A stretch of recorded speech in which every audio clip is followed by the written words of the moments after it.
Hey, good morning, University Bible Church. It is Monday, July 27th.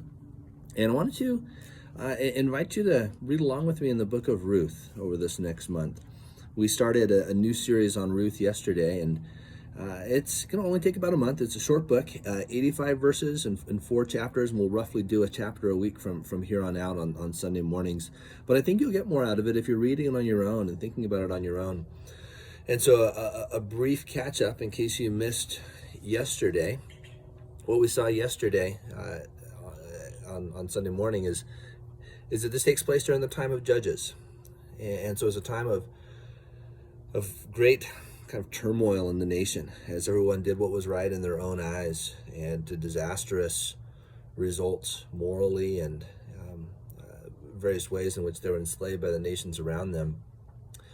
And then it was a sad period personally for this family of Naomi, who left with her husband and 2 sons, and then her husband died and her 2 sons died, and they had married, and she's left with these two daughters-in-law in a foreign land. And that's where we had left off yesterday. It's pretty low, but it begins to turn, and there's a hopefulness as we see a pocket of faithfulness during a time of chaos.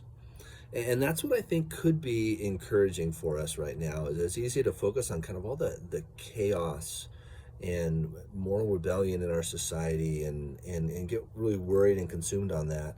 And yet I think Ruth invites us to look a little closer to home and be faithful with where we're at and walking with the Lord with where we're at. Because what we would see if you read in Ruth this week, and I encourage you maybe just read the whole book once a week would be a good place to start. But in chapter 1, you'll see that one of her daughters-in-law, Ruth, that the book is named for, clings not just to her, but to the true God. And we'll say to her in verse 16, your people shall be my people, your God, my God.